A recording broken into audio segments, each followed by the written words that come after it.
Hello everyone, welcome back to Techavro. In this quick tutorial, I will show you how to fade audio in and out in Adobe Premiere Pro. At first, open your audio clip. Now zoom in the little you can see the start and end of your audio. To fade in, move your mouse to the top left corner of the audio clip.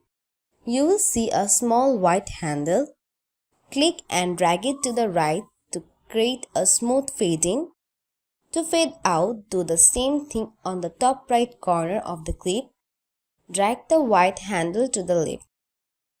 Now you will see a diagonal line showing the fade curve. If you want to more control, select the audio clip and go to Effect Control panel. Under Volume, use keyframe to manually adjust where the sound start and end fading. And that's how you can easily fade audio in and out in Adobe Premiere Pro.